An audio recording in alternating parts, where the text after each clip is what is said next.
Hello and welcome back.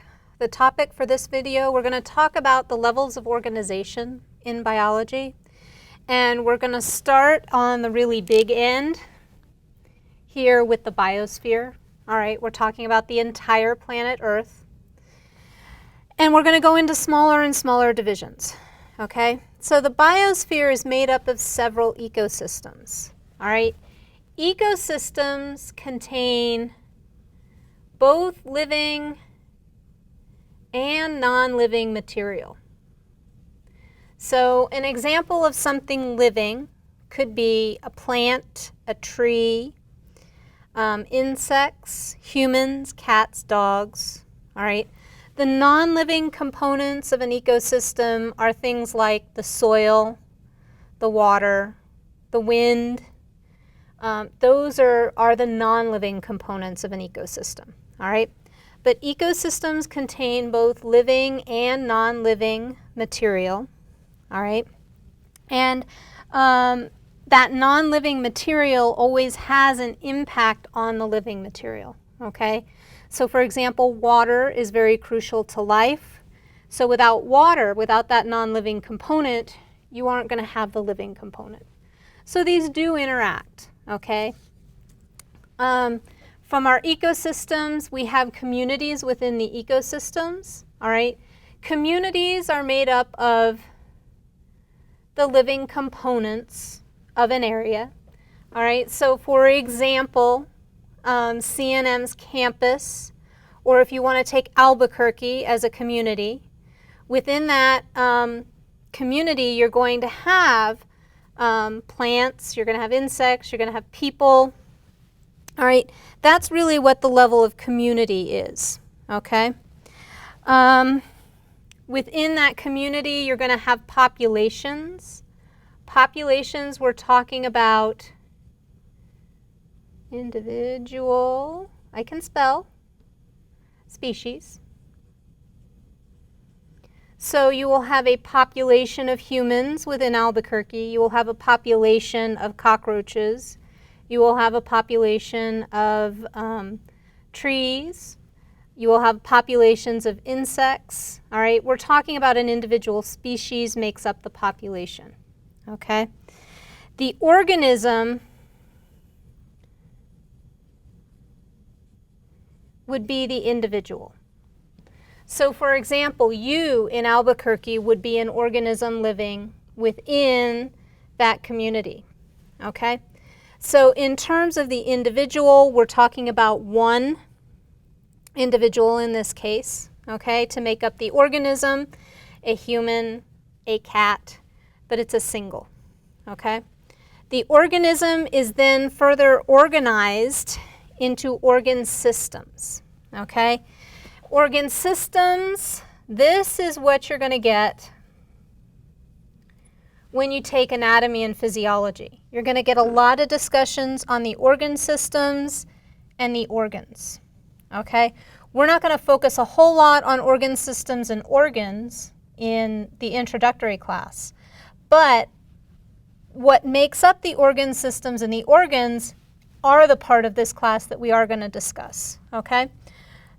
But the organ system, for example, an organ system would be something like your nervous system, which would contain your brain, your spinal cord, all of your peripheral nerves. That would make up the system, okay? So, for example, the nervous system. And we can take any system, really. If you prefer the digestive system with the mouth, the tongue, the esophagus, the stomach, the small and large intestines, that would be an organ system as well, okay? Organs would be an individual organ. For example, within the nervous system, the brain would be an example of a single organ, okay? The digestive system, the stomach would be an example of an organ, okay? And from that, we're going to go even smaller. I'm going to write over here. Those organs are arranged into tissues, okay? Tissues are also something that you'll get in anatomy and physiology, okay? Tissues are going to be groups of cells that have a similar function. Okay? So the brain tissue is going to be made up of different neuronal cells.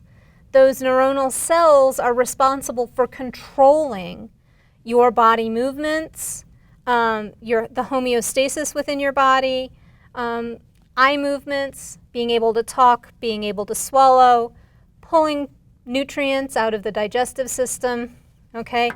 Those cells are going to have functions associated with that, okay? So tissues are going to be made up of groups of cells, and that's going to bring us to the individual cell.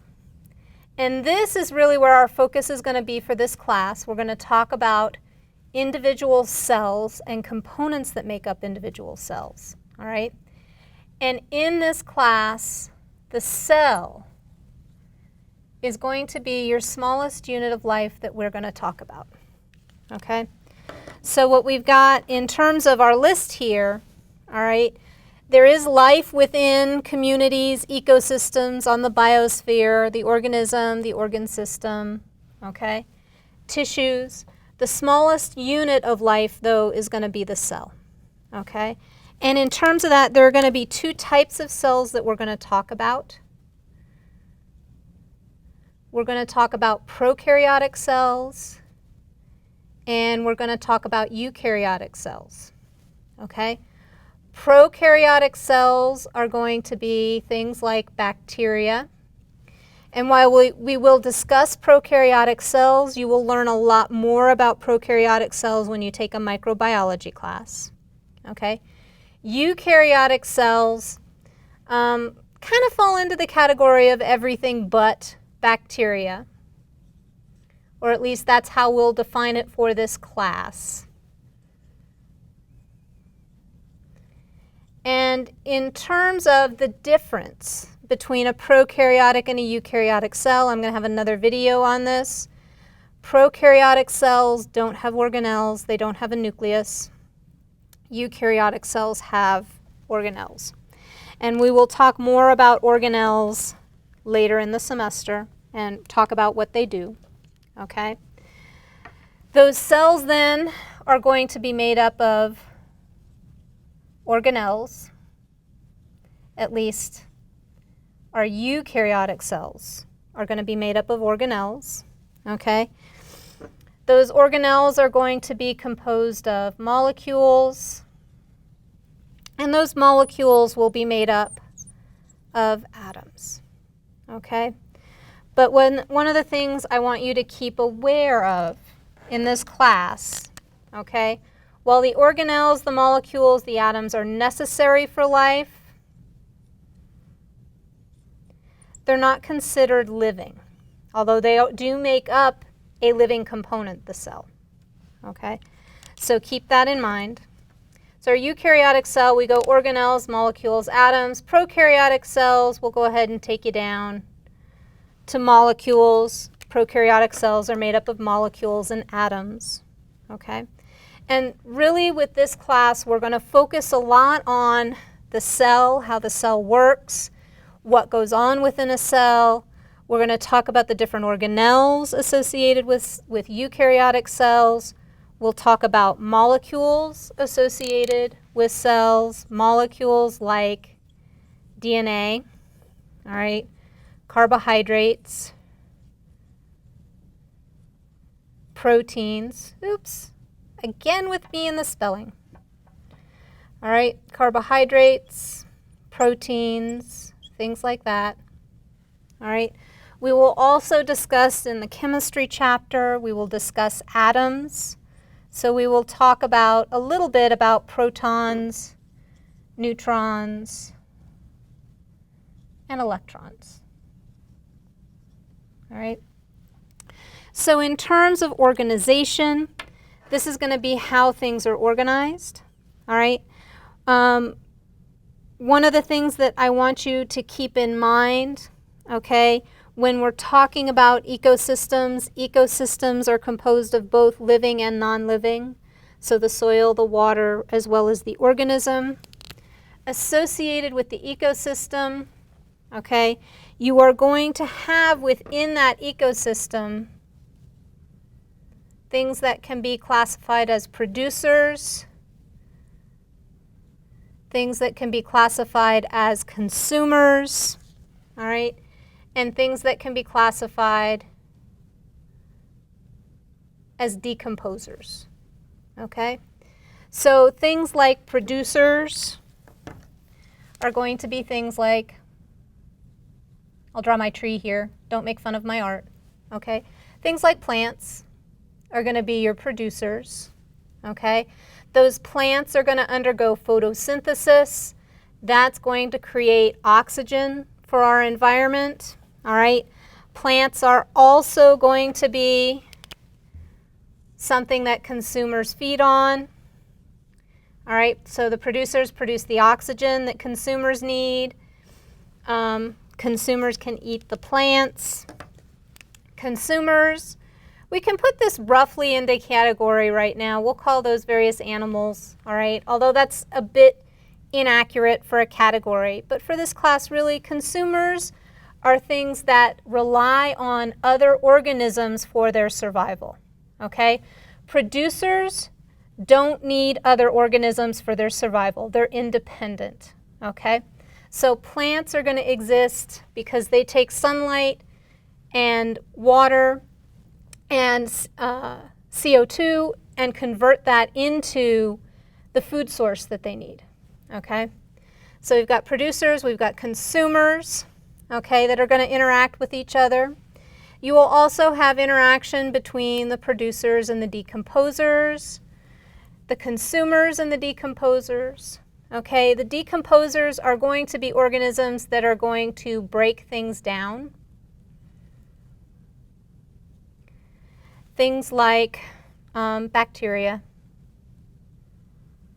would be an example of a decomposer. Insects can be decomposers, all right?